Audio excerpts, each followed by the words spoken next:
Recording. Whoa.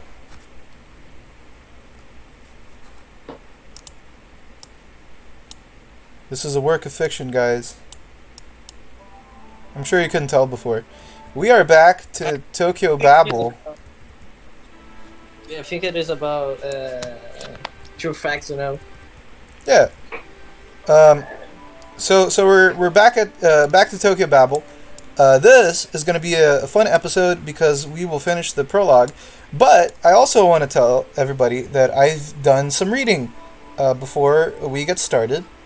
I am a Judeo-Christian mythology connoisseur, as it were, and an enjoyer, also of occult lore. And so I've done a lot of reading over the last couple days to make sure that I am in step with all of the references that Higashide does to these things over the course of Tokyo Babel. So whenever we come across one of them, sooner or later, I'll bust out my notes and I'll explain the reference a little bit so that we can be on the lookout for further references later. Especially when it comes to character names, because I think that that's what's going to be the most the most important, I should say. To get this started, I was talking about this with Mappo the other day. I have discovered that the name Sorami, the main character's name, is textually relevant. Now, if you guys remember, Sorami is inserted in this fake world created by an angel or a demon, right? Kind of like she's like a Gnostic, and she's in the material prison created by the evil demiurge, right? So I did some reading, and it turns out that Sorami's name is written with the kanji for Sora and Mi, which are sky and look, right? Which makes Sorami one who gazes at heaven, that being a world created by an angel, right? So what she sees is heaven. Or on the other hand, it appears that also Sora can mean allegorically a lie. So she is one who sees a lie. So her name gives away the fact that she lives in an illusion. I thought that was pretty cool. Particularly because Sheena, or whoever she actually is, says that she kind of created, or she hasn't really created, she named Sorami, right? She took over, Sorami was gifted to her by someone, and she was toying around with her and gave her a name, right? So it's kind of cool that just to add to the torment that Sorami's going through, that the angel/demon, Sheena, gave her a name that literally means one who sees a lie or one who sees heaven. I think that's pretty cool. So yeah, that was the textually relevant part of her name that I kind of found out while I was doing my research. Hopefully other stuff like that will show up. I don't know if any of the Japanese names of these characters are relevant either. I mean, at least I don't see how they are at the outset. But I'm sure that if they are, it will be known soon. Does anybody have any comments before we get started on finishing the prologue? Not really. No. Alrighty. So, again, just to give context, we were... There was the whole dramatic thing with Sheena, and then Satsuna called in, and soon enough, he blasted a hole in the wall. And here we are. Even I could sense the presence of a certain someone lurking in the shadows beyond the hole, and soon enough, I heard the crunch of footsteps. Oh shit. A young man came forward. The very first thing I thought of as I beheld him was embarrassingly trivial, yet oddly enough, I couldn't shake it from my mind. I was certain his skin must have been ice cold to the touch. He looked at her with a gaze bereft of emotion, his eyes reflecting only a lifeless void, his locks the color of midnight. The young man stepped into view wearing a school uniform, emanating a somewhat frigid aura.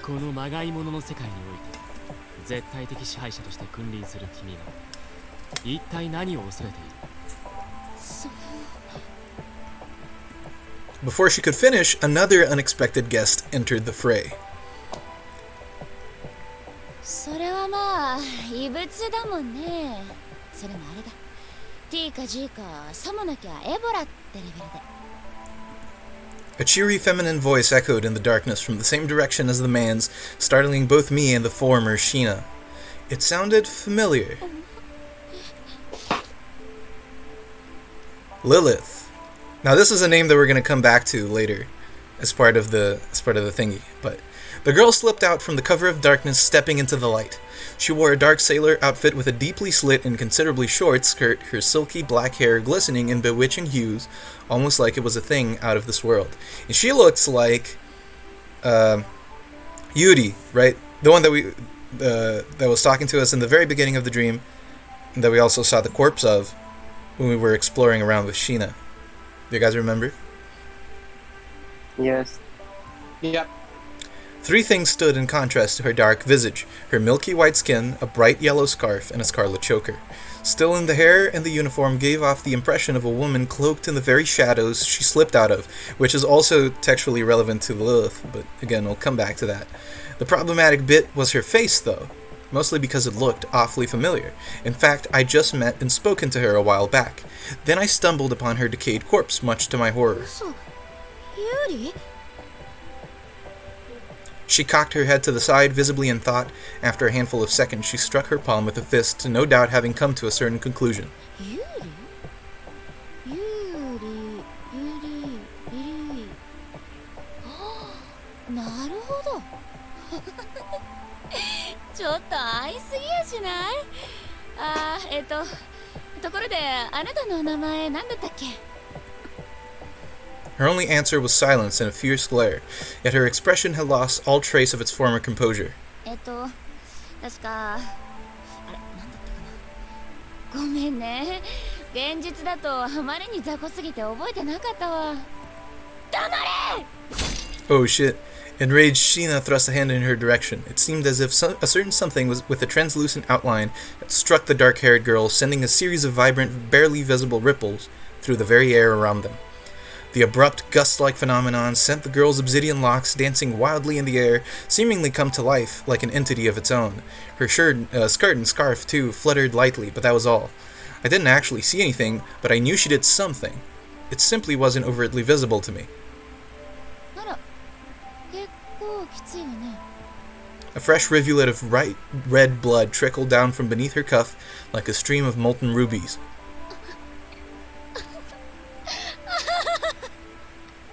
なんだ、大したことないじゃない。たかが私のたかが一撃で血を流すなんて。夜の魔女め。 The Witch of the Night inclined her head and smiled, paying no heed to her injuries. ちょっと何よ。これでも若いのよ、私は。心はいつでも11歳ってやつ。若くて未熟なのよね。実 The man, Setsuna, came forward in an instant, stepping between the two women, almost like her knight in shining armor, or maybe a bodyguard, or, well, whatever. だからあなたをゴミくずのように叩き潰して排出するのは全部この天道刹那に任せるわ。 Wait, give me a せい sec. ぜい頑張って戦って頑張って絶望してちょうだい。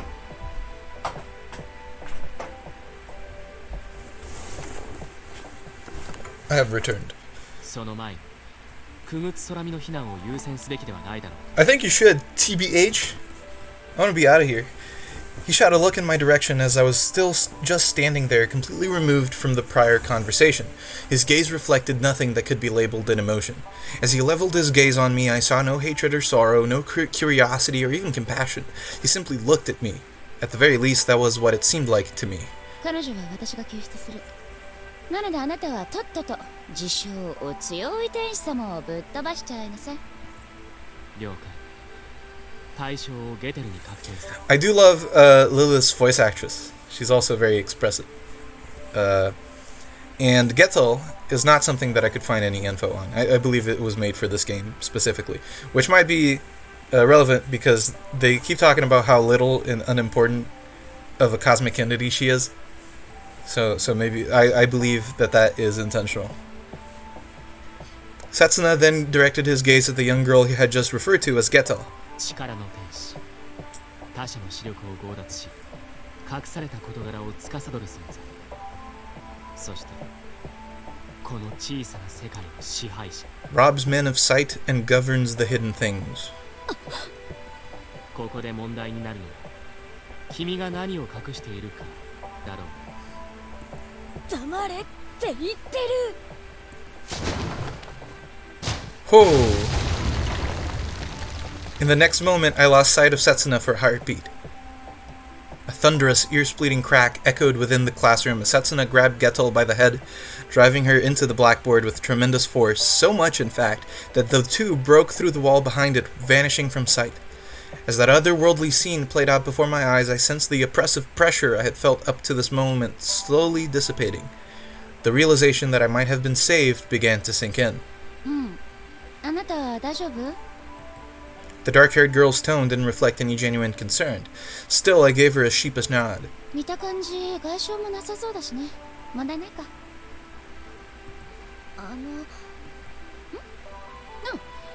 私の名前はリリスよよろしくね She wasn't Japanese, was she? 北欧の方いえエデン出身よまあ家庭の事情で引っ越してその後は航海沿岸に住んでいたんだ Oh, great. So they are referencing something that will come up when I do the exposition. That's good. A wink and mischievous laugh followed. Still, Eden? Is there a country with that name? The only Eden I knew was from the Bible. それでその What was I trying to ask her? 無理よ無理この世界にあなたがやってきた経緯はあまりに煩雑でこんなところでのんびり語るには向かない代物よああそうなのじゃあいいや She gave me a puzzled look. 気にならないの気になるんだけど気にしても無駄なんでしょ思考の切り替えしておかなきゃまた殺されそうになっちゃうこれは夢 Lilith's expression clouded over. なるべく簡単に説明するとこの世界は極めて夢に近いわでもあなたの夢じゃなくて先ほどまでここにいたゲテルの夢精神領域なのよ精神領域そうゲテルが支配したゲテルのためだけに存在する世界物理を含めたあらゆる法則が彼女の支配下に置かれ彼女が望んだことは何だった実現 So, a reality marble, as it were. ちょっと望んだことが何でも実現するなら完全無敵じゃない刹那って人勝てるのそう勝率8割ってとこかしらどっちが Lilith merely answered that with another giggle. 心配なのそりゃ心配よわざわざ助けに来てくれたのに帰り討ちにあったって言うんじゃ本当はさっさと脱出しようかとも思っていたんだけどせっかくだし見物しますか Lilith spun around to take in her surroundings, her expression soon twisting into a frown, almost like she was seeing the place for the first time. よく見たらこの教室ってひどいあれさまだったわ私はともかくあなたにとってこのままというのはちょっとひどいわよね She casually made a broad gesture with her right arm, and just like that, all the corpses in the room disappeared. Despite having convinced myself that I wouldn't be surprised by anything at this point, her act still left me in awe. よしよしそれでは Lilith snapped her fingers, summoning a massive projector screen above the teacher's podium.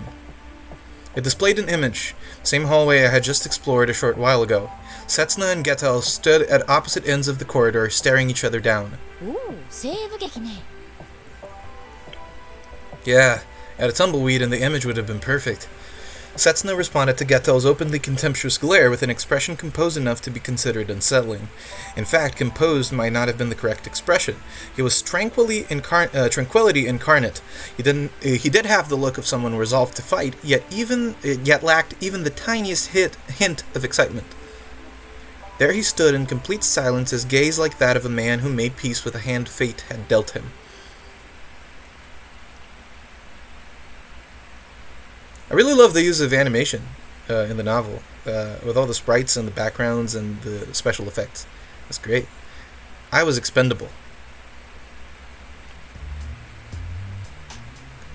A silent darkness shrouded the corridor, its decayed floor littered with holes. Kugutsu Sorami's safety had been secured for the time being, yet I knew it was far too early to celebrate. The girl before me was the angel Gethel, possessing power enough to construct and maintain an illusionary world. The issue lay with whether or not she had managed to find her raison d'être, I guess. According to Lilith, discovering one's raison d'être proved essential in combat. Only a fool would do battle without it. In any event, dismantling her illusionary world would need to come first.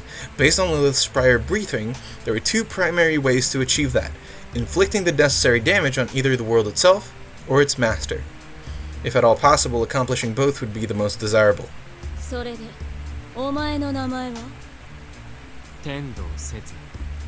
Gethel practically spat the words out.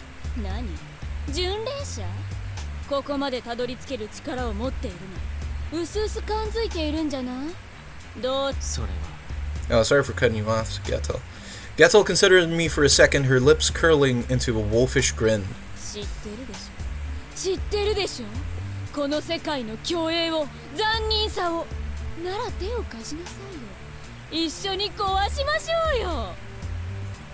I inhaled a deep breath.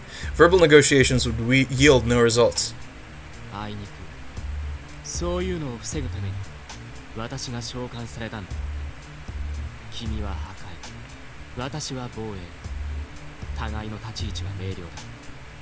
故に君の希望を。I lifted my right hand. 打ち砕く。Oh shit! As the nanomachines within my bloodstream whirled to life, I felt my physical prowess skyrocket. The illusionary world was in a state of flux. As such, I endeavored to prioritize avoiding increased interference with the real world.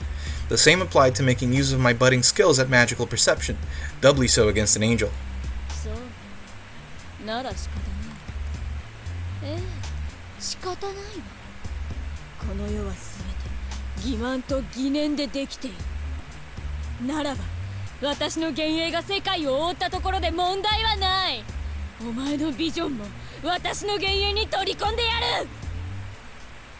As my breathing evened out, I signaled to Lilith by whispering to myself, letting her know that combat had been initiated.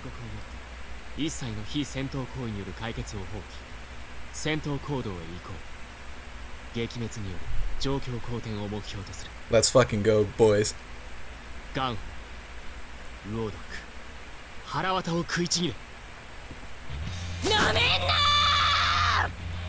I lunged at her. Upon closing in our distance, my right fist crashed into her. No physical response. Her contours rippled, vanishing into thin air like a mirage. I turned to my left, having sensed a visual disturbance in the air, only to be propelled backwards by a kick.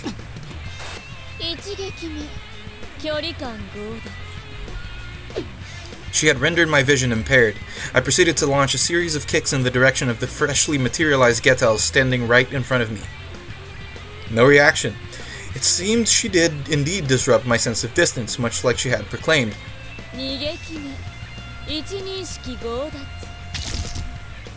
I felt sharp pain in my right foot at the moment it touched the ground. I stepped into a spike that I could have sworn wasn't there a moment before. The erosion of one's location awareness. Regardless of what I was actually seeing, I was unable to properly discern the location of objects in the environment.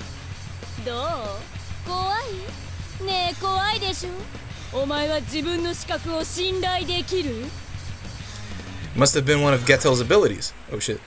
As far as I recalled, she once inflicted blindness upon the Amorites, causing them to massacre one another. Let us assume that a truly skilled combatant, a master among masters, had lost his eyesight. Such a person would still be able to discern the opponent's location by sensing his presence, detecting the sounds he made, and so on. However, I still had my sight. In fact, my vision was being flooded with plenty of information. The fact that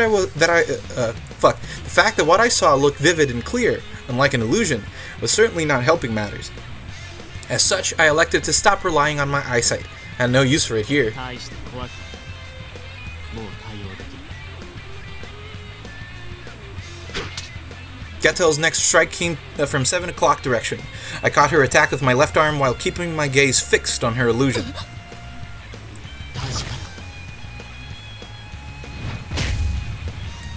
In an action that lasted no longer than a split second, I smashed my swollen right fist into Gethel's abdomen, finally yielding a reaction from her. Gethel's arm, the one that I had taken hold of earlier, was torn clean off as my strike sent her flying to the far end of the hallway. However, she vanished from view the moment I initiated pursuit. As I was about to halt my advance near the end of the hallway, I found myself pathetically crashing into the wall. I clutched the back of my head, muttering curses beneath my breath. The now one-armed Gethel flashed a broad grin. Gethel picked her right arm up, quickly reattaching it. Even in her world of illusions, such an action saved her a considerable amount of time compared to having to recreate a lost limb from scratch.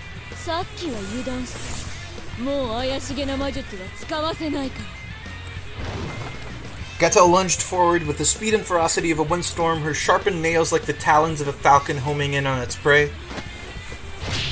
Shortly after I backed away from her strike into apparent safety, she followed it up with another attack aiming for my abdomen, one I could not foresee. I processed the information. This time, I could see the attack aimed at my abdomen, which would lead to the logical conclusion that I sensed a faint distortion in the air before Gethel appeared behind me, preparing for a chokehold. I ducked out of the way, delivering a roundhouse kick to her face.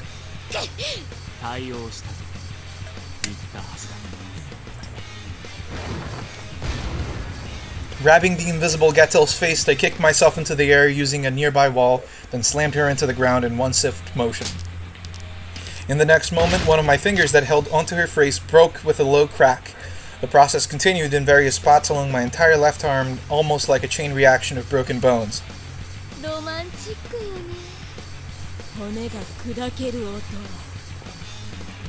Not particularly. I rose to my feet, forcing my fist into a ball, then rotated my wrist to complete the mending procedure. Gethel squared at me round-eyed.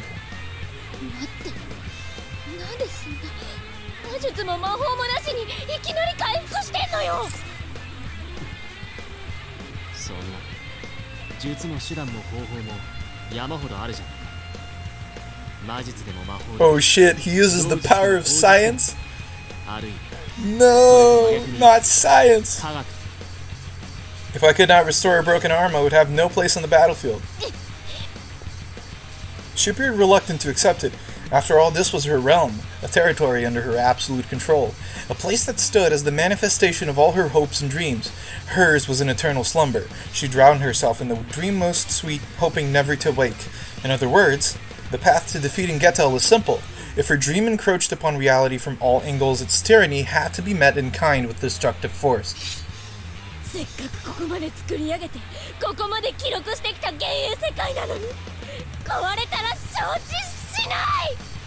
Gethel brandished a one-handed sword, the thick blade covered partially in cloth, ended in a peculiar hook-like shape. Its fiendish steel seemed somewhat out of place in the hands of an angel. It had to be that sword.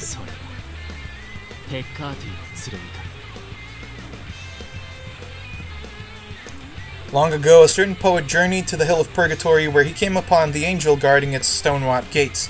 The angel lifted his sword and engraved the letter P 7 times on his forehead. The letter signified the man's sins. As he climbed each level of purgatory, his sins would be absolved and the letters would fade one by one. The 7 deadly sins were as followed: gluttony, sloth, wrath, envy, pride, lust, and greed. A blade diabolic in its holiness and divine in its wickedness. The very same sword Gethel was now wielding.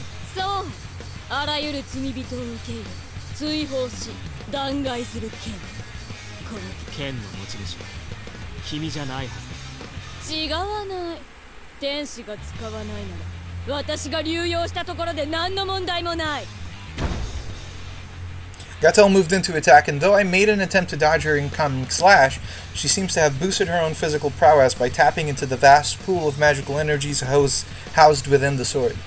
My vision had been rendered a disorganized mess of information. Gethel advanced swiftly and silently, her steel biting into my flesh as I stood unable to evade her strike. A violent splash of blood spurted from my body as the sword engraved the sin upon it. As long as the sin remained unpurified, the wound would continue to perpetually ooze blood. Gethel howled with laughter as droplets of blood trickled down from the edge of her steel. 人間よ、この剣の力を持って罪を悔い改めよ。断る。 Daga kotowaru. Gethel appeared to have noticed how I closed up a wound that by all accounts should have been fatal. She stared at me in complete disbelief. 嘘よ。そんなの信じない。信じない。どうして人間ごときがこの剣に耐えられるのよ。 I believe he's not a normal human. どんな聖人にも生まれたての赤子にすら罪を刻むことのできるこの剣にどうして耐えられるの？ I fell silent, losing all vestiges of humanity I still had left. I wondered if she had noticed. 人間なんて神に祈り天使を崇め悪魔にすがるただそれだけの存在でしょうに。随分と人間をバカにするものだ。君はその人間に信仰されていただろう。 Gethel narrowed her eyes at my claim. 天使なんかじゃない。 Ooh. そうか。なら君は何だと言うんだ。 She remained silent. Her identity as an angel and that of something else must have clashed within Gethel's mind. At the moment, she was effectively neither. And in the end, her half-hearted inability to choose either left a broken, ravaged mess. She finally began to realize that herself. Madness consumed her mind. Knowledge of the truth drove her to crippling despair. That's pretty interesting. She's very evidently kind of a fallen angel type, but she has trouble coming to terms with the fact that she has fallen. She doesn't want to admit that she's a demon. That's pretty interesting. That's pretty cool. I like that. Or, I guess, that she's a fallen angel. It actually does matter, the fallen angel demon distinction in Jewish lore. And so her tears were shed. Corpses piled upon corpses in her insatiable bloodlust. A fit of blind rage, nothing more. Her madness escalated, her terror erupted. Gethel's blade crashed down as I raised both arms in an attempt to block it, yet her strike boasted such staggering ferocity that it sent me flying out the window. Gethel spread her wings and took flight to pursue me as I attempted to keep my distance in midair. We engaged each other in an otherworldly dogfight, incessantly alternating our battlefields between interior and exterior, air and ground, crashing through a dozen windows in the process.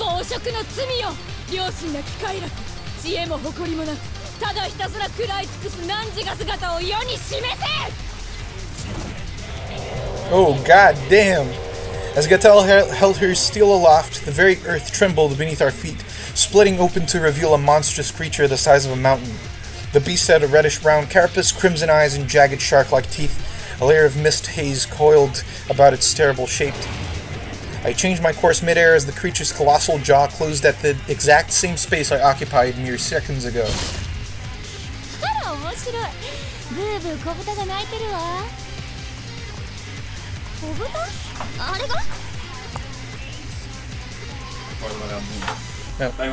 Vou pegar os dois, ou... The two girls... Oh, man. I didn't read that. The two girls watched over our unfolding battle from their improvised gallery. It took one swing of my arm to make the beast go up in flames. It howled and bellowed as the fires consumed its massive frame, turning it to ashes within seconds.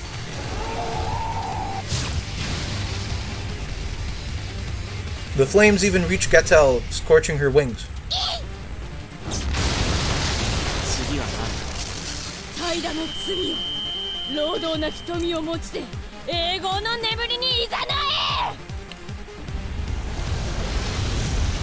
A thick, gooey mass of liquid materialized in the air, burning both the ceiling and the walls and its squirming appendages latched onto.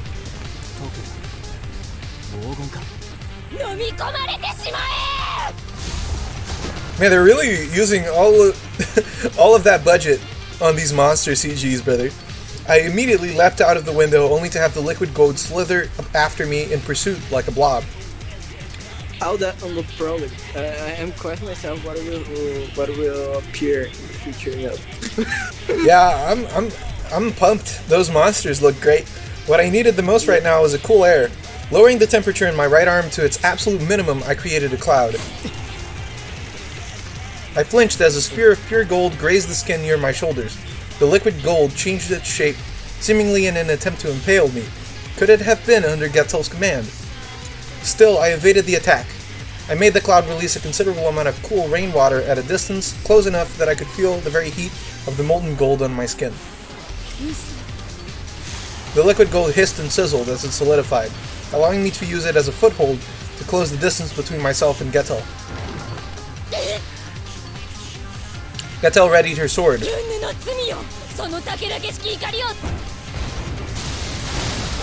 I sent her flying with another blow before she could finish the incantation and summon the creature. Gethel staggered to her feet while wiping the blood staining her lips, her expression saturated with a vicious blend of frenzy and grief.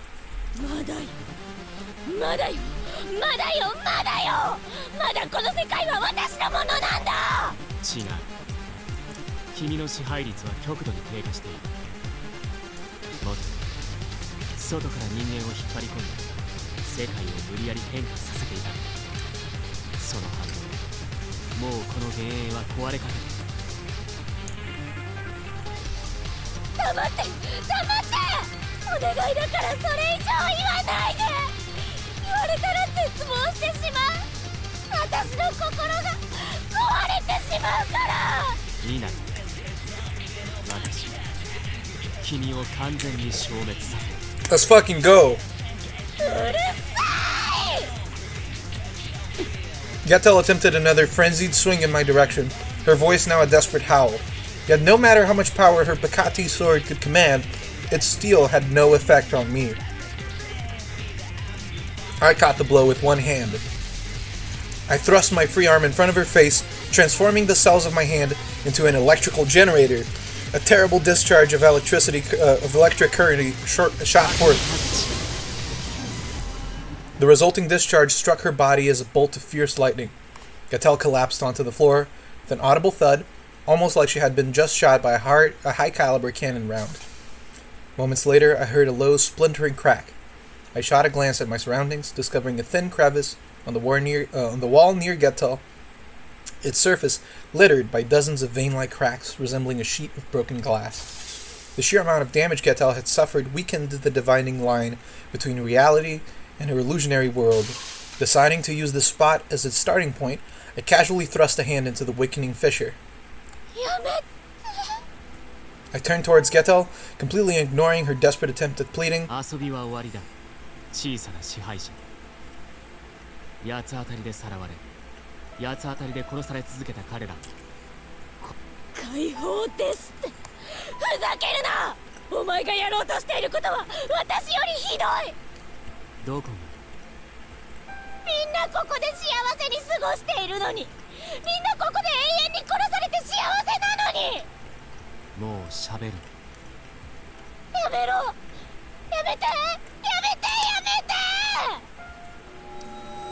My arm began to emit a green-tinted light that transformed into a series of numerical figures specifying the coordinates of this microcosm.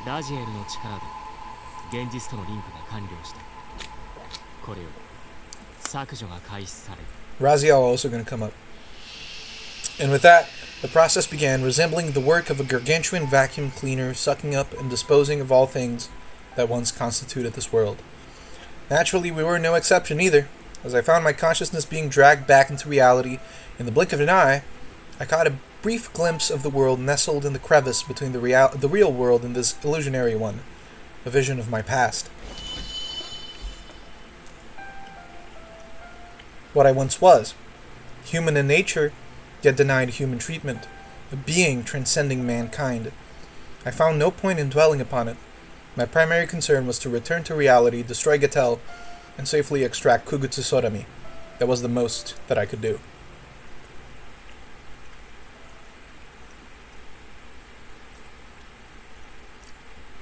So, I decided to start with a scream.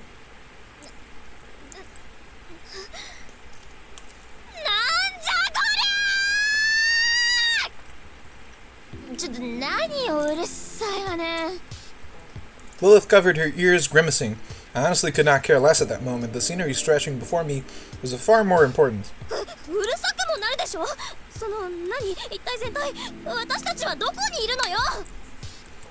Lilith flashed a smile that made her look like a cat toying with a mouse, for a lack of a better expression. 日本人のあなたにとっては見慣れた場所じゃないの？いや、地方出身って可能性もあるか。いいえ、残念ながらここに住んでいた気がしますよ。見た覚えがある建物がいくつもいくつも存在する。I yelled at the top of my lungs. 一体東京に何があったっていうのよ。さてさて、何があったのやら。私だって知りたいくらいだもの。まあ。An ominous smile crept onto her face. でも、あなたの意見も聞きたいかしら。I genuinely wonder if she was trying to confuse me. Either way, I blurted out the first explanation I could think of. 第三次世界大戦が起きて人類が滅亡する。いや、した。はいはい、なんだって。それではかすっただけね。じゃあもうわかんない。諦めるの早くない？当たり前でしょ。こんな常識からド外れた状況。一般ね。じゃあちょっとだけ説明してあげる。Lilith spread her arms wide, then slapped her hands together with an audible clap. あなたたち人間の世界は滅亡が確定しました。Whoa, that's a bit heavy for an introduction. 天使と悪魔も状況的に滅亡間近です。天使と悪魔？そこで私たちは生き残った人間に望みを託すことにしました。今や打ち捨てられた世界である煉獄を使い、疑似的な人間世界を築き上げました。Purgatory? Wait a minute, wasn't that the place where sins were purified? I could recall something along those lines. Erecting a makeshift world upon the desolate remains of Purgatory, modeled in the image of the mortal realm. そう。ここは天国でも地獄でも地上でもない。天国へと至る道のり。その半端な場所に存在する狭間の世界。今は煉獄ではなく。Okay, so it is kind of a play on the Johannine apocalypse, as it were, where Earth ceases to be, right? And then all that's left cosmologically after the end of the apocalypse is heaven, new heaven, and hell. As the material world kind of gets collapsed under the weight of the shifting cosmological tectonic plates, as it were. Of course, purgatory isn't really in the Bible, but they're playing around with that idea of like, okay, so the war between angels and demons comes to a head as the world ends, and since the material world is collapsing or has collapsed, they're kind of pushing them together into like this purgatory real world mix, where the last humans, living humans and angels and demons can make their due. Kind of like that. Tokyo Babel. Oh shit! Oh shit! Title drop! Title drop! Oh fuck! Shit! God!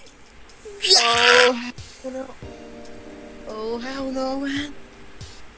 Oh, that's She beautiful. didn't say Pilgrims of the Apocalypse though. She didn't say pilgrim. That's true, but that's subtitle. Doesn't need to say the subtitle. It's a title drop. What? But Not a subtitle drop, huh? But I mean, they are pilgrims of the apocalypse in Tokyo Babel. You know? Yeah, but she didn't say it. Man, Yeah, that's true. that's true. そう呼ばれているわ。I wonder why they chose Tokyo specifically to be kind of the final place in existence. It's kind of an interesting, a very interesting moment. Japan moment. Could have been, I don't know, Rio de Janeiro. Yeah, you know? Yeah, I think it would be a great place, you know? Could have been Babel. Like Babel? Yeah. No, you know what? I think Rio de Janeiro would be better. Yeah, Rio de Janeiro would be better. I agree. Could have been North Korea. North Korea. Pyongyang Babel, brother. Yeah. More or less. Lilith took a firm hold of my hand. I imagined she did it, so I wouldn't get separated from her, but no. She actually kicked herself off the ground and took to the air.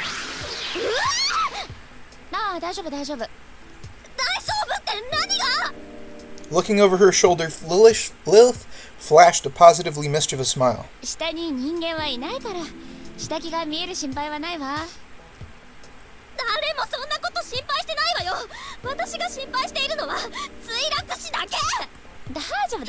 think it's kind of funny that demons and angels can go to this hell. So it kind of says like you can interpret that humans can go to hell or maybe to heaven too. Right. Yeah. I mean, it's not. Yeah, go ahead. Because the hell they are right now, it is like a bridge, a broken bridge, you know. Right.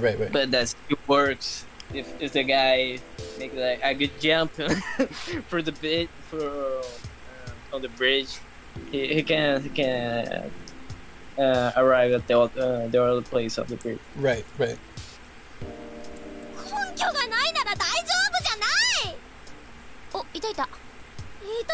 I wonder actually if the implication is that the angels and demons that have been sent to this place, or that are in this place now, have been kind of banished from heaven and hell. Like they can't be there anymore. Oh, well, demons but hypothetically don't live in hell a lot of the time, but that's beside the point. I think that's a good theory. You know what? Because the first villain that appeared, that was that girl that was faking and saying that she was the sister of the Sorami. Right. She said that she hated both demons and angels. Right. And if I'm not wrong, she said something like, "Oh, the angels. They are so arrogant," something like it. Right. I mean, like she knew how they were. Maybe she lived with them and she were banished from there. We are ultimately we're yet to find a being that wouldn't be in the real world anyway. Lilith is a demon. She was created in Eden, so she's a creature of the real world, and Gethel is a fallen angel. So she would be on Earth anyway. She wouldn't be in heaven. We haven't seen anyone that would be traversing the two spaces, right? They would have already been in the real world as it ended, and as such, they would be primed to transform the world, or to try to make it survive for their own interest because they don't want to go elsewhere. Probably hellwards, right? Nobody wants to go to hell. That's true. Where's Jesus, though? Well, if this really is the Johannine apocalypse, Jesus probably already came, and all the humans that he had to save have already been saved. And so these are the ones that are left. Or the very final ones that are left. I mean, assuming that Sorami is like the last person around, right? Maybe she's like the new Eve in that sense, the last human person living. Because we only know the angels and demons at this point, and Satsuna is not a person, right? I think he might be a robot or something. Considering that he was talking about how like he was human but more than human, and people denied him his rights, kind of like that Clark story. Do you know what I'm talking about, Mapo? Where What story? I don't remember the name, but it's a story about they make the first like sentient robot or something, and they refuse to give him rights, even though he's functionally human in all the ways that it matter in terms of having consciousness and feelings and sentience. He just lives forever. You're talking about I Have No Mouth and I'm a Scream? That's not I Have No Mouth and I'm a Scream. It's an earlier story. I forget, but it is a literary reference, I believe. So I do think that what the implication is that Setsuna is a robot, which might make Sorami the last human around, unless we meet new people. Asimov's Positronic Man. Positronic Man. That's what I was thinking of. Asimov, not Clark. Why Sorami? Why Sorami though? That's the real question. Gethel mentioned that she had been gifted Sorami by someone, so I guess that we will find out at some point. Sorami that sinful to be the last human? Well, guess we're finding out. We're gonna ask something Unlimited. No. Forget about it. Okay.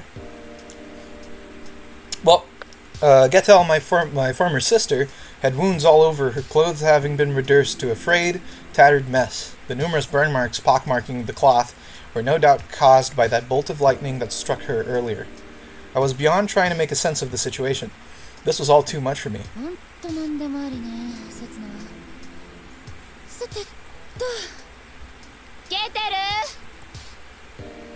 As we landed on the ground, Lilith let go of my hand and motioned for me to stay back. She approached the girl called Gethel. The angel attempted to stagger her feet while staring daggers at Lilith.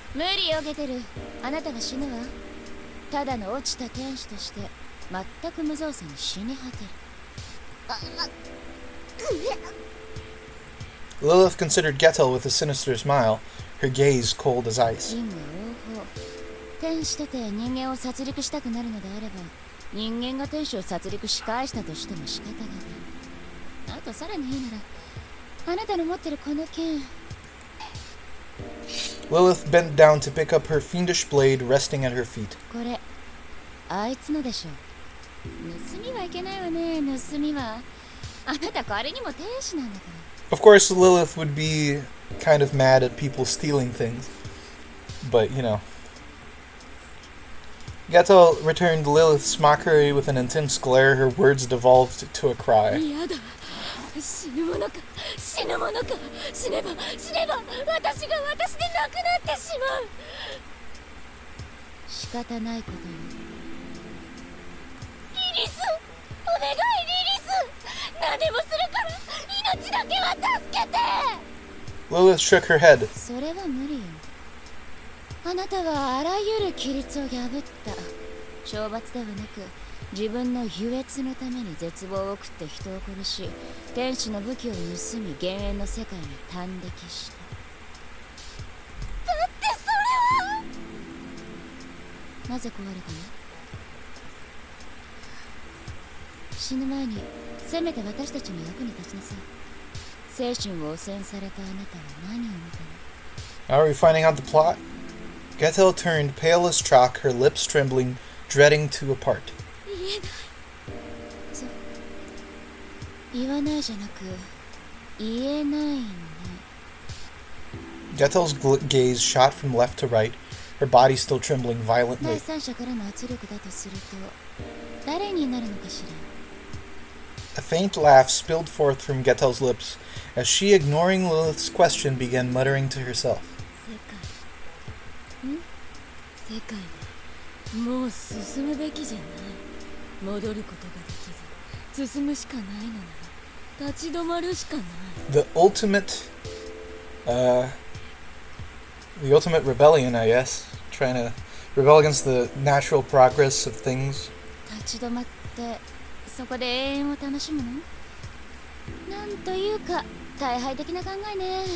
あくまである私が言うのもなんだけど。It is kind of funny that she would rather live in this miserable kind of like fake, destroyed, shitty existence than just die. I guess people are afraid of dying, huh? Going to hell forever. Hell forever. Hell's forever. Not great. 滅びしかない。天国の門を開いてはならない。バベルを登って階段を見つけてはならないのよ。滅びね。でも遅から早から滅びは来るわ。だから私は幻影で楽しんでいたのに。畜生畜生畜生 The two fell silent. Lilith turned toward Setsuna, momentarily leaving me as the only person observing Gethel.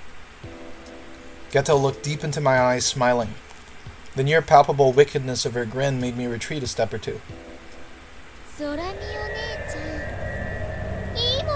What the fuck?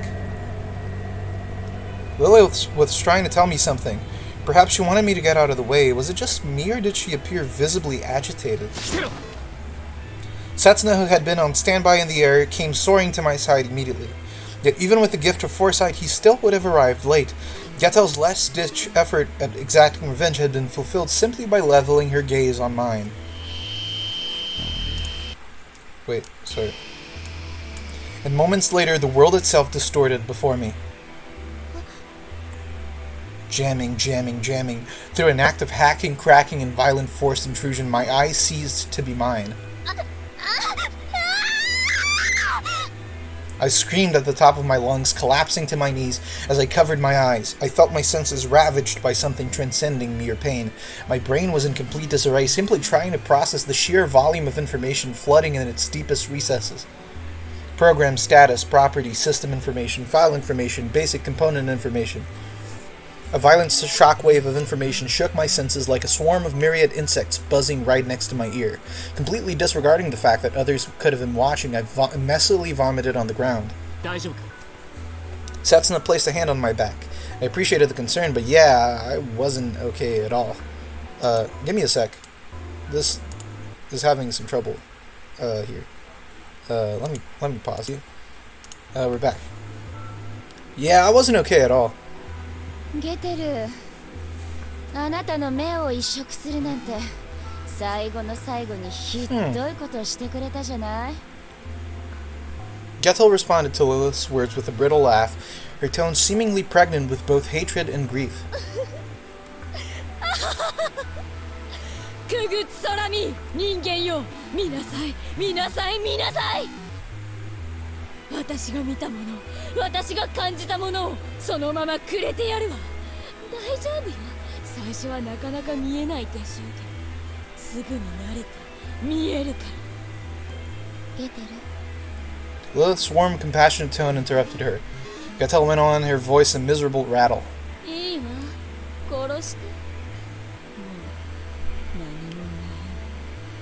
これで何も見えない。 I wonder what that actually means from a practical perspective. 遺言は2つある。1つ、守り人に謝っておいてちょうだい。 I think this is a little late for that. 私は少し彼らに対して The Amorites have not existed for a few thousand years now. 出会えたらね。2つ目、私の死体は OK、 捨ててあげる。 A second later, I heard a sickening crunch. Despite still having my eyes covered, I could easily tell what had just transpired. Gethel died. Someone killed her. Nothing more, nothing less. 目を開けられるか？やってみる。 Opening my eyes, a series of numerical equations as well as strings of English, Japanese, and a number of other languages I couldn't identify flashed into my vision. However, the phenomenon lasted only a moment before subsiding. My eyesight was seemingly back to normal. 痛い。私目を移植されたのよ。ゲテルの能力の一端ね。彼女は隠された事柄を司る天使。したがってその目はあらゆる存在の真実へとハッキングすることができるようになっている。あれ、それっていいことじゃない？人間の脳では耐えることのできない真実もいやおうなしに知ってしまうかもしれないけど。 Hack into anything and reveal truth about all creation. 宣言撤回します。あ、もうなんとかして。 So she can see through the lies, right? She can see through the lies. She's the one who sees a lie or who gazes at heaven. That's great. Lilith merely shrugged with a playful smile, which kind of pissed me off, honestly. It's cool because she has the mystic eyes of truth perception, guys. Basically. 記憶を消してから戻してあげようかとも思ったけど、そういうわけにはいかなくなったのね。返してくれないなら何もかも知ってる限りのことを洗いざらい話してくれた方がいい。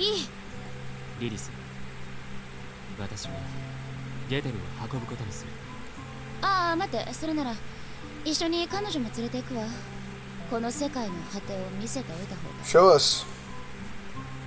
Satsuna directed his gaze at me. His expression was impossible to read. What was going on in that head of his? 了解。 He picked up Gethel's body with a sigh as Lilith took me by the arm and up into the air. The cityscape was in shambles, its buildings worn down beyond repair.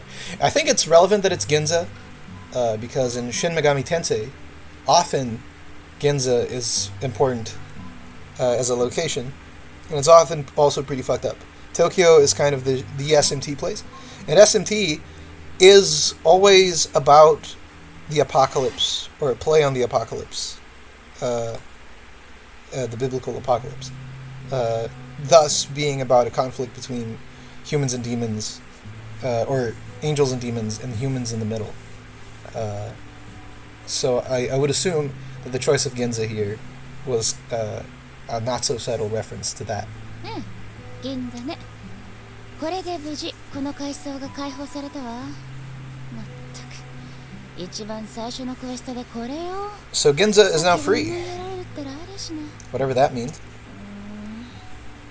ほら、何か聞きたそうね。何か。 I shook my head. とりあえず些細なことはあまり考えないようにした。後でゆっくり説明してくれるんじゃないかなと期待してる。そうすればまあ分かることは分かるでしょ。察しが良くて助かるわ。というかあなた割とたくましいわね。鍛えられたの。 The last couple of hours or so seem to have toughened me up quite a bit, truth be told. 着いたわよ。 We landed in the middle of a large road with no particular distinguishing features. I mean, aside from it being in complete ruins. ちょっと待って、パージの許可をもらうから。 Purge, Lilith wiped out a rotary phone in the middle of the road and began noisily dialing on the ancient thing. 東京バベルの外壁を一部外すらしい。彼女を Oh, that's cool. Okay. So this is a biblical reference, I think, where also a general Semitic religious reference, where in Genesis, right, when God creates the world, he separates the lower ocean of the planet from the upper ocean of space with the firmament. The firmament is kind of that barrier that separates the two. And then eventually the firmament is destroyed and the upper ocean comes down. But this is also something that you find in other Semitic mythologies, like that of Egypt, where space, in between planets and stuff, is water, is ocean. And so space travel is oceanic travel. So I would assume that this is what they're riffing off here. They're bringing down a portion of the firmament of Tokyo Babel so that they can throw Gethel's body into the sidereal ocean outside of this planet sphere. I think that's what they're getting at. So that's kind of cool. I don't know. 本当に落とすんだ。物理的に。Setsuna nodded, his expression as serious as I'd ever seen it. 物理的に最後の願いなら叶えてあげなくても。はいはい。じゃあ待ってるからよろしく。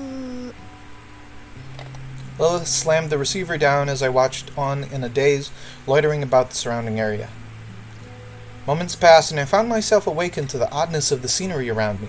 My newly acquired eyes easily discerned and saw through its deception. リリス、これひょっとして背景がループしてる？ああ、よくわかったわね。ここから先は何もないわ。言ってしまえば昔のゲームと同じよ。リアルでどこまでも突き抜けられそうだけど。 Lilith extended a hand, smiling. She really did appear to be having fun, huh? 絶対にここから先にたどり着くことはない。はあ、リアルにしか見えんわこれ。I abruptly stuck out my hand and glanced over my shoulder, half expecting to see it far in the distance behind me. No such luck, though. Yeah, I knew I shouldn't have had my hopes up. こらこら遊ばない。あ、来た。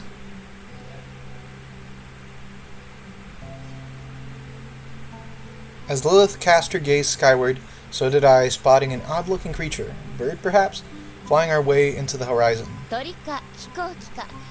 はてさてその正体は。It was Superman. 到着した。 Raziel. So we have found an angel, who's an actual angel, but Finally. she has an excuse to be here, which I will be getting into as well. Whoa. I found myself staring in awe at the young girl as she approached us, locks glistening in alluring gold, skin white as freshly fallen snow. She felt like a being out of this world, her beauty transcendent. In her right hand she was holding a, what are those called again? Looked an awful lot like one of those thingamajigs I spotted downtown, a something pad, a Klingle, a portable mini-computer, basically. Her most striking feature was her pair of glimmering white wings, almost like an angel's. Actually, scratch the almost part, this looked like the real deal. She surveyed us with a frigid gaze. She was certainly not a foe, but a friend? Of that I wasn't quite certain. じゃん。絶対領域持ち美少女ラジエルでした。私は美少女だったりするのか？ Raziel posed her question to Lilith, her tone reflecting no particular interest. まあ美少女と言っていいんじゃないかと。 Lilith had it spot on, though. Raziel was strikingly beautiful. She looked at us, head cocked to the side. And that's when I noticed that Raziel wasn't indifferent or frigid. She was simply spacing out. 美少女だったのか。まあそれはそれとしてパージのそんじゃパージよろしく。セツナ以外少し離れて。 We all stepped back, with only Setsuna still holding Gethel's body, remaining at Raziel's side. よいしょ。 There she is. Raziel grabbed hold of the very air around her, then pulled, and just like that, the entire thing, road included, came off with a creak. She gave the impossible-to-describe object a light touch. Guided by Raziel, it gently landed on the ground like a fallen leaf carried by the breeze. Through the hole left by the removed object, we could see the open skies. Setsuna lightly kicked himself into the air, leaping over to the outside of the world. ちょっと近づくわよ。しっかり捕まりなさい。 We followed Setsuna inside the opening as anxiety made my heart race like a locomotive. And then I saw it. I laid eyes upon the outside of the world. That silly little phrase was all that I could muster in my sheer amazement. I knew that the ocean would be vast, I really did, but as I beheld the massive body of water stretching out endlessly before my eyes, I couldn't even spot as much as the tiny speck of an island in the distance. I felt completely and thoroughly overwhelmed. Limitless skies and boundless ocean, those were the only things left in this world. The sky took on an eerie orange hue resembling the hours of dusk, and although the ocean below reflected the light, its waves rolled about with a certain sinister blackness to them. I casually looked sideways. This time I was left speechless, forgetting even to breathe. How to phrase it? It was almost like a photo of the Tokyo Tower, red and white, with a design many would consider to be a touch out of style. Yet standing in close proximity to its towering enormity would instill a fierce impression, leaving the spectator overwhelmed and in awe. A colossal structure far beyond what my senses could possibly conceive. True, I was standing on the outside. At the very same time, I could very much perceive myself still being inside the structure. これがTokyo Babel よ。驚いたでしょ。 Well, duh. It certainly did. In fact, I considered dispatching a search team just to locate my jaw on the floor.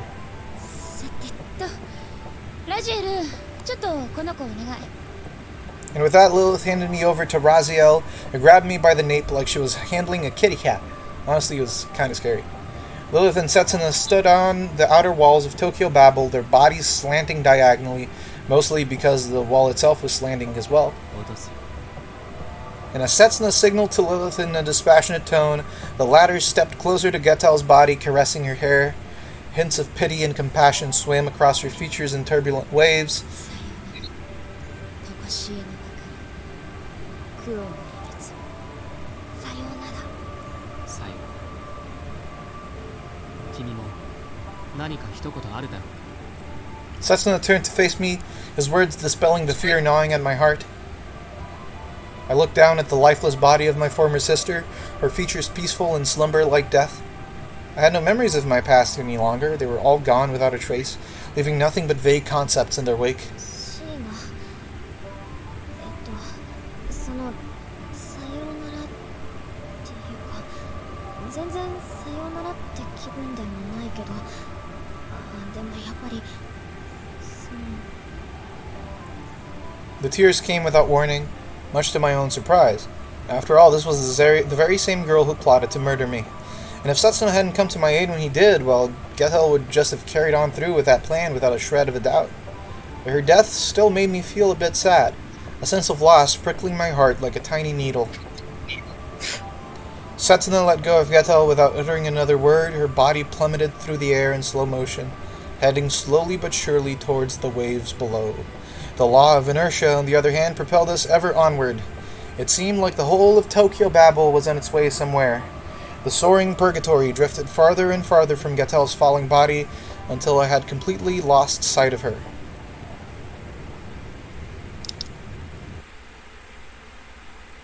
これにて夜の魔女リリスの名において第一階層銀座解放を宣言する。第一階層銀座の解放を確認。おつ。 Raziel casually slipped an oddly colloquial phrase into her report. 無理にフランクにしなくていいから。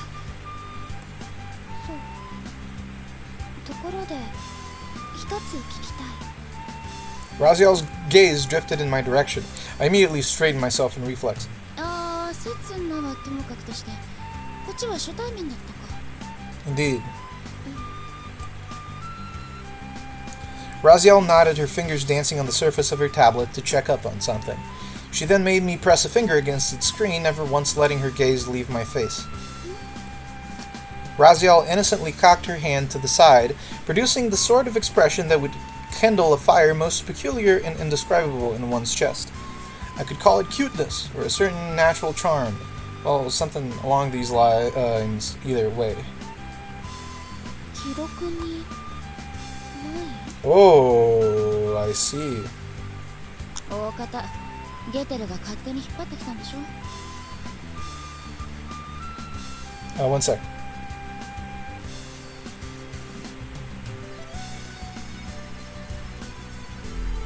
Yep. 大方わかりませんが、まあそういうことかもしれません。 Either way, I agreed with her assessment. お名前。私。 I held up.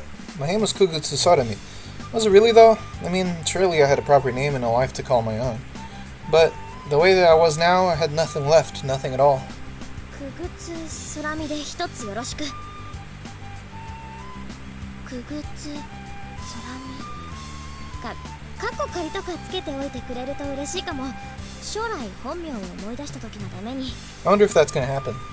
I wonder if this is foreshadowing. カッコ仮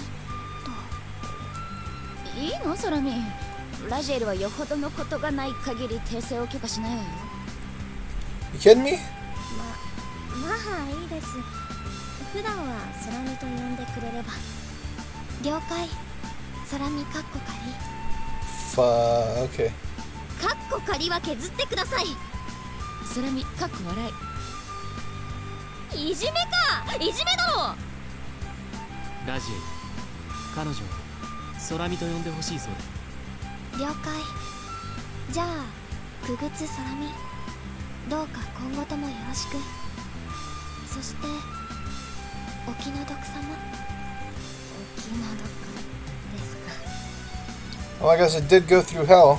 Total slaughterhouse. Just thinking about it made me feel sick or depressed. それじゃ学園に戻るとしますか。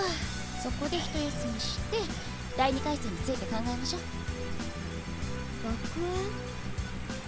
そう、東京バベルの人間たちが存在する最後の希望の学園。Pandora. 私たちはパンドラと呼称しているわ。パンドラってギリシャ神話の？ね、あらゆる最悪と希望を丸ごと抱えた場所でしてね。Lilith's stone softened to a whisper. I think this is interesting. So there's a collaboration between Lilith, the demon, and these guys to liberate. I think the idea is liberate purgatory from demons and fallen angels, right? So since Raziel is kind of managing them, I would assume that this is an order sent by God so that they can, as Gethel mentioned, climb the tower and then go to heaven. It is interesting to me that Lilith would be doing this. But it makes sense, I guess. 行くなら時計台が一番近い。オッケー、じゃあ行きましょう。 Lilith took a firm hold of my hand, and a moment later we were up among the clouds. Up amongst the clouds. God damn it, I'm reading terribly today. I had yet to fully shake off the fear, but I managed to pull myself together just enough to admire the scenery below. Couldn't help but wonder, where did the illusion end and reality begin? 今のうちによく見ておいた方がいいわ。これで見納めになるでしょうからね。金座が？ええ。この風景は何もかも見せる。The drifting scenery below us was a mere shadow of its former self, yet it stood as palpable proof that people once lived here. I wasn't sad enough to be moved to tears, but the scenery still filled me with as hollow melancholy. I let the feelings sink in as I held onto Lilith's hand, the wind brushing against my cheeks as we soared onward.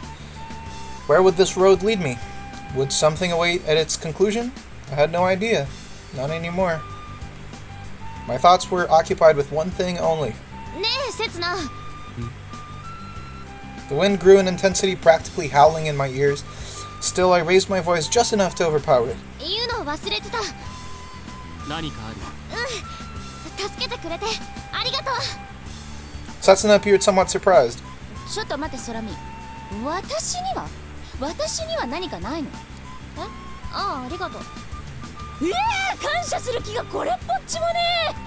嘘、ありがとうってば。よし、いい子だ。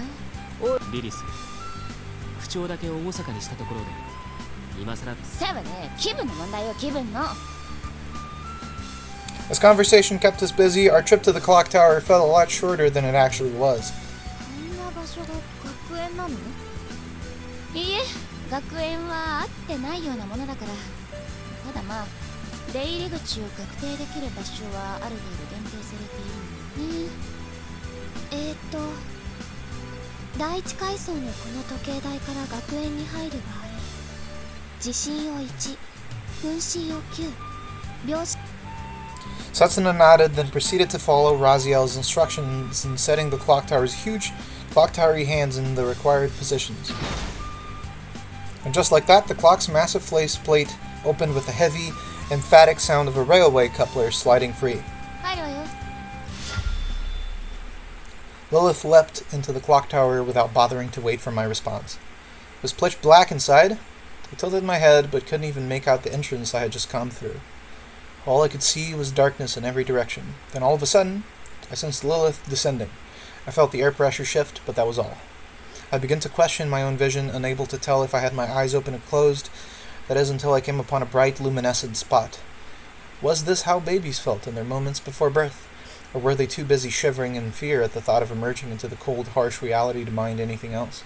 The world appeared to have come into a halt in a temporary stasis, though it might have been all in slow motion. Eventually, I felt Lilith abruptly decelerating.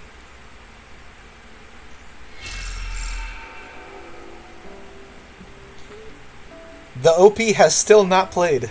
I've been waiting, like, there have been moments of transition, like when these lights flash and whatever, and they move from one place to the other, and have these, like, super dramatic scenes. I was like, yeah, this is where the OP is going to play. It just does not happen. I don't know what's going on here. And then it happens in the next scene. It would be kind of funny. It would be pretty funny. Seconds later, I found myself in a confined, somewhat old-fashioned room covered with linoleum flooring.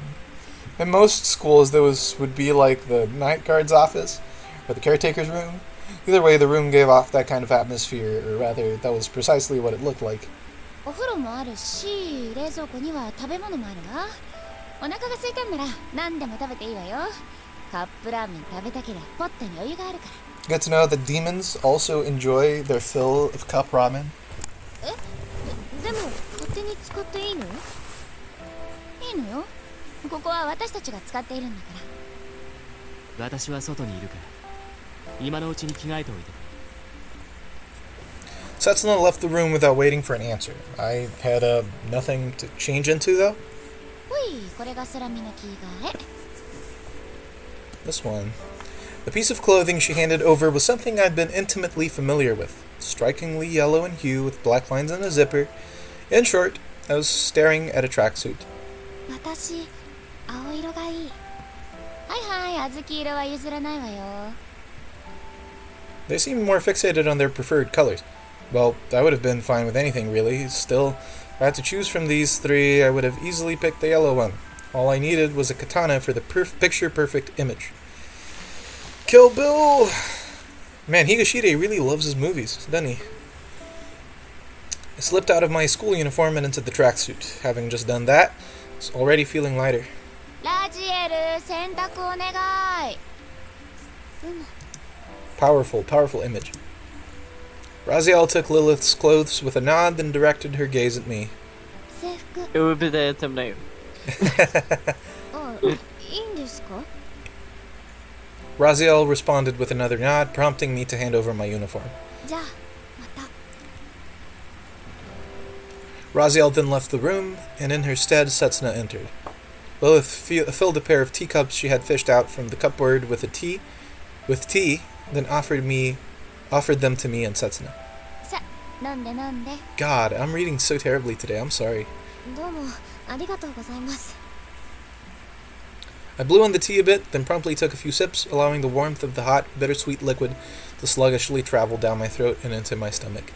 I exhaled a sigh of relief, finally having realized just how uneasy I had been up to this point. 落ち着いて。はい。 Lilith sat down with the teacup in hand, making herself comfortable on a cushion while flashing a cheeky smile. いいよしよし。それじゃあ、語ろうか。話そうか。喋ろうか。伝えようか。この世界のあらましと終わりと半ばを生きる者たちについて。I'm gonna say it. I kind of love this dialogue.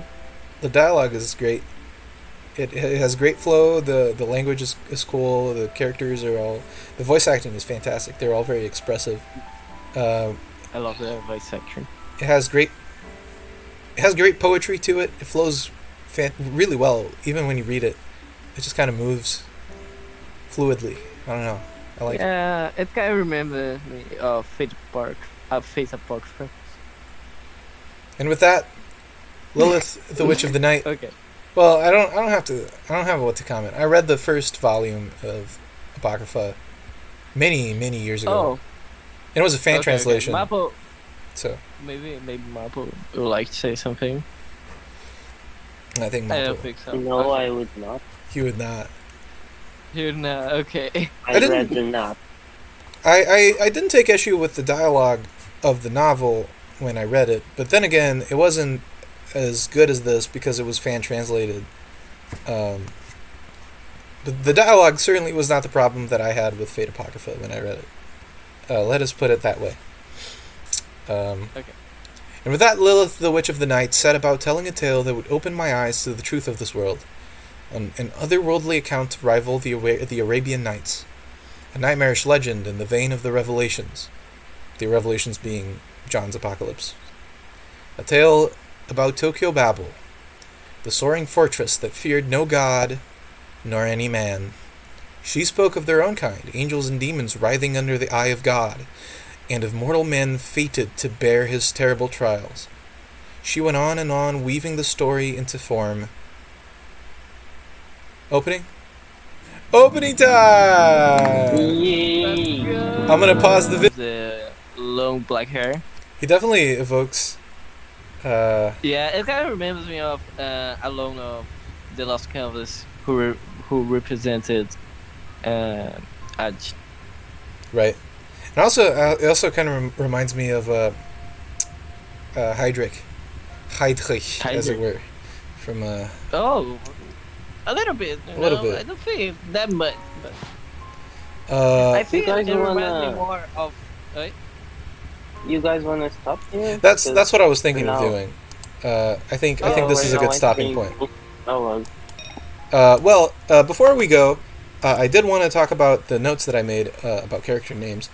So if you guys want to discuss before we get to that, feel free to. Not really. I think it didn't have that much this episode. You know, it was more like closing what we didn't finish in the last episode, and there's the arrival of the angel. Right. It was good. And we got a little bit, and Lilith explained to us a little bit more about the world. Right. It's good, Jim. What did you think, Mapo? I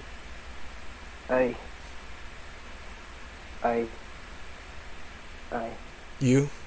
I think that's dip. That's dip. Is that it? Is that it? I think that's pretty dip. I enjoyed it. You know, I think it was definitely. Well, I liked the fight scene. I'm just gonna go out there and say it. I thought it was pretty cool. I like the moment where It was. I really like the atmosphere. Higashida is building a strong atmosphere here. He built a fantastic atmosphere in the with the horror going on last time. The fight scene was pretty epic. And then they come out into Tokyo Babel, and it exudes this mysterious, forlorn, and very, very serene vibe to it. Even when they go out into kind of the dangerous ocean outside of the firmament. I think that was pretty cool. And just kind of this very mystical, dreamlike scenery where, like, you know, these old telephones are sprouting out of nowhere, kind of like the Matrix. And you have to call up upper management to do things.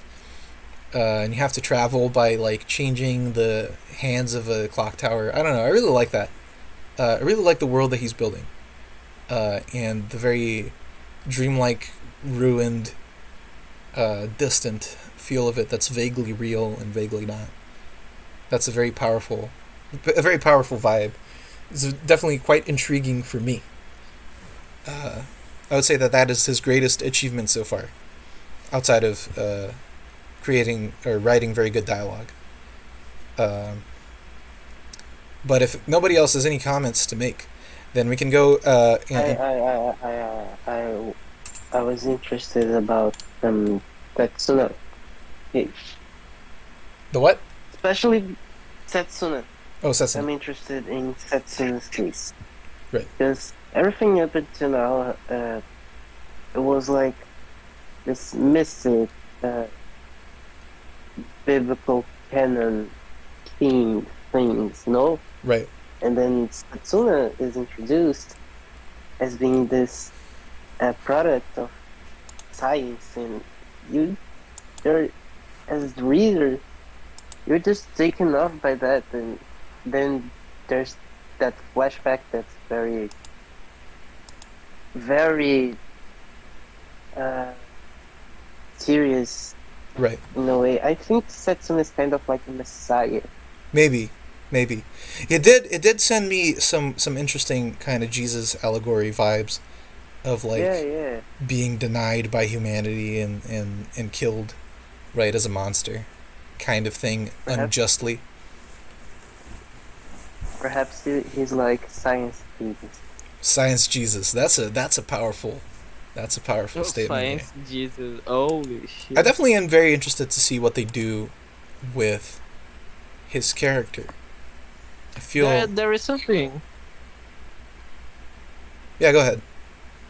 You go ahead, Salva. I interrupted you. No problem. There's definitely something there. I feel like that was foreshadowing. I don't know if they're gonna go ahead and expose his story, because I know, again, this is mostly kinetic. I've been informed there aren't many choices, but this does have many routes. So once this route that we're playing through right now is done, we go back to some point and then we play a second one, and then after that there's a third one, I believe, and that's it. So I assume that, much like Fate Stay Night, kind of different layers of the mysteries are going to be peeled as we watch the story unfold from different perspectives. With that said, go on ahead, Unlimited. Oh, okay. I just want to talk about the guy that looks like a demon that I said maybe it is Lucifer or something like it. It made me think that after the scene, there is a scene they are going up to. They see some stairs, and the stairs look like they are connected with heaven. Right. After the scene of Lucifer, and that remember me of one thing, of the tree of Clifford. I can't say the name. Clifford. Yeah. Clifford. That you can rise that in two ways.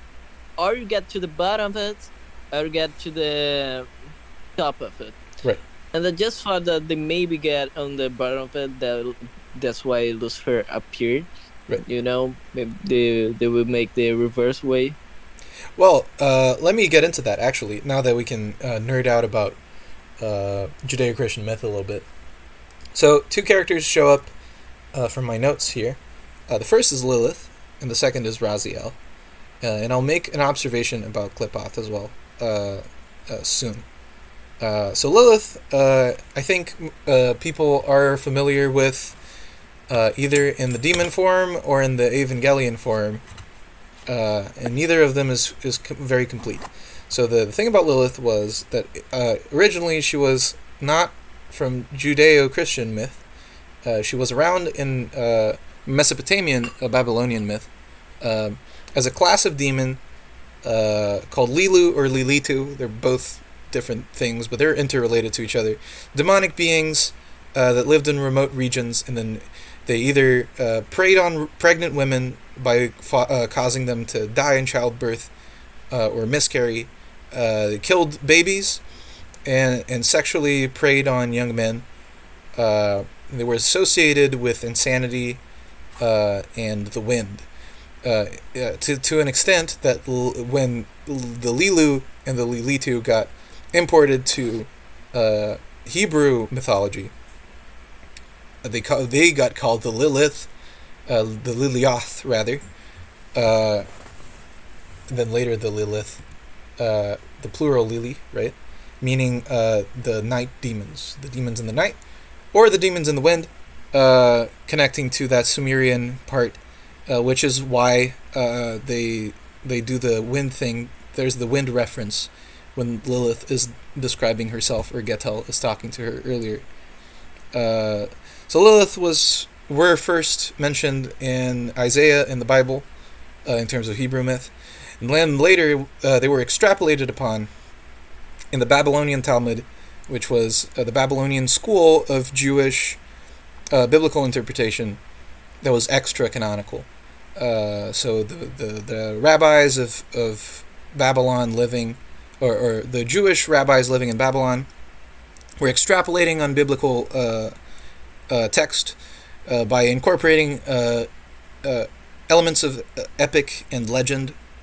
And in those dissertations that they wrote about the Bible, the Lilith are portrayed as long-haired, winged, impure beings that seize people in their sleep when they sleep in an empty house. Then if they're young men, they rape them. And if they're young women that are pregnant, again, they will kill the mother in childbirth or kill the baby. Something to that effect. The Babylonian Talmud kind of also sets a precedent for what Lilith turns into later in the Middle Ages by describing how Adam, after he got kicked out of Eden, lived for 130 years, and then Seth, his child, was begotten, and then they extrapolate that into meaning that for 130 years prior to begetting Seth, Adam was begetting other things that were not people, which were several classes of demons. Ruhim, which are spirits, Shadim, which are shade demons, and Lilim, which are Lilith demons. This comes to a head when this specific text called the pseudepigraphic Alphabet of Ben Sirah comes out in the early thousands, where Lilith, and this is the part of that Evangelion kind of copped, Lilith was the first wife, that meaning the sexual partner, right, of Adam, and she was made from the same clay that he was, differently from Eve, that was made from his rib, right? So God makes Adam, and then out of the same clay that he makes Adam, he makes Lilith. They're equal to each other by virtue of being made of the same material, right? And she attempts to enforce this equality by demanding to be on top when they have sex. Adam is not okay with that because he wants to be the boss, and he defies her. So Lilith, in her rage, pronounces the ineffable name of God, the Yahweh thing, and then this is such a tremendous offense against the cosmic law that she disappears into thin air and is sent to a different place in the world randomly, right? Adam desperately wants her back because he can't handle to be alone, as we see in Genesis. So God sends 3 angels to retrieve her, and these angels give her a kind of deal. They say, if you choose to return, you will be forgiven for pronouncing the ineffable name of God, so long as you stay in the bottom when you have sex. If you choose not to come back, 100 of your children will die every day. And she says, okay, I'll do it. But as a repayment for choosing to lose 100 of her children every day, she is allowed to stalk the children of mankind as repayment and take them for herself. But if the people that she attacks say the names of those 3 angels, she is stopped on her tracks and sent back.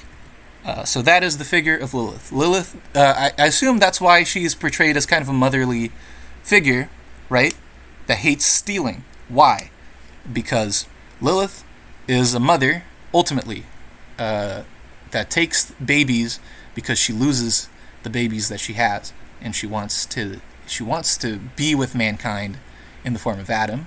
She is just refused to be with mankind in her own terms. And she hates theft because she believes, right, that God stole Adam from her when she was refused to return in her own terms. And then God took a rib out of Adam and made a substitute wife for him, Eve, in the stead of Lilith. So I believe that's what they're going for. It's also why she's associated with the wind in the text of Tokyo Babel, because originally the Lilith were demons of the night associated with the nightly winds, the howling kind of winds of the night. So that's Lilith. Very important demon in Jewish and Christian myth. Later on, she kind of gets upgraded to be the wife of Samael, which is kind of the Jewish devil, the Jewish mystical devil. And she kind of becomes that in Western esotericism, to the extent that I believe in Hermetic Kabbalah, Hermetic Order of the Golden Dawn type Qliphoth trees, Lilith is one of the inverse Sephira, while Samael is another one. So that would be why she got upgraded over time to be the wife of Satan. Raziel, on the other hand, means a secret of God. He is present. He is originated from the Kabbalah, and she, in this case, he originally is an angel associated with mysteries, secrets, magic, as well as the Sephira of Chachma, the divine wisdom. Sephira, of course, being the kind of emanations of God in the tree of life.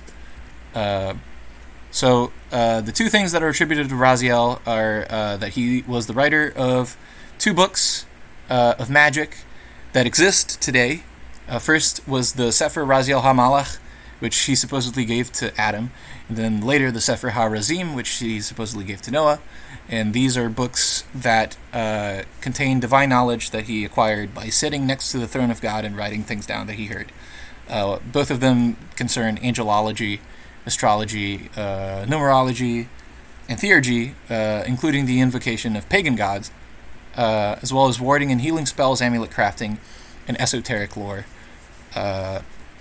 So that would be why I believe Raziel is walking around with a tablet in her hand, writing down the things in the divine database, because she is the angel of mysteries and magic and secret knowledge, and thereby she is writing books of secret lore that she will dispense later into humanity, or maybe not.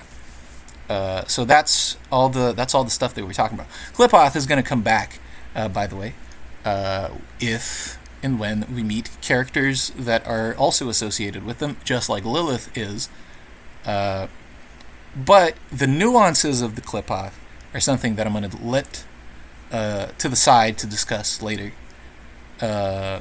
because they're kind of interesting. So a priori, these are the references that I've caught that Higashide is making to these characters in their original context. Oh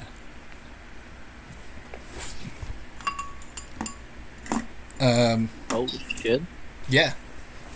It's a little more than I expected. Honestly, I thought, he's using these characters with the names of these historical or mythological figures just to be cool. But he's actually putting a little bit of thought into how he uses them in reference to their original myth, which is cool. I like that. Some reinterpretation going on. This is fantasy. We can do whatever.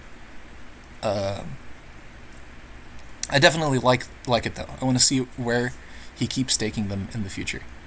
Yeah. That's it. That's it. So any last comments before we close this off and move on with our lives? That's it for me. Nothing from you? If you are a lone man, alone in a house, beware of the wind. Yep.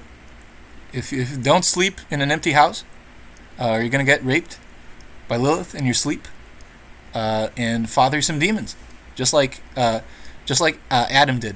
By the way, that thing about Adam fathering demons, I mentioned that because by the time that the alphabet came out, it was implied that Lilith was the one that was doing the raping and fathering those demons for 130 years. So technically, Lilith is kind of the mother of like thousands of demons, probably. I don't know. It's a lot of them. Because she loses 100 a day. So she's got to keep pumping them out, 100 a day? 100 a day. That's the terms of the contract. If you stay free, 100 a day. Yep. It's kind of a tragic, sad figure. She needs to steal the children of humans because she loses so many of hers every day. It's kind of sad. But such is how things be in Jewish myth. A lot of it is just kind of sad. I don't know. Lots of shit happens, man. Not a great place to be, Jewish myth land. But yeah, if you're a young man and you're sleeping alone in an empty house, you better put up some wards or something, brother. Well, I guess this is it. I'm gonna try to edit the video maybe and have some paintings come up when I'm discussing these characters or something, or like pictures from the manuscripts to help ID things for the benefit of whoever actually watches these videos.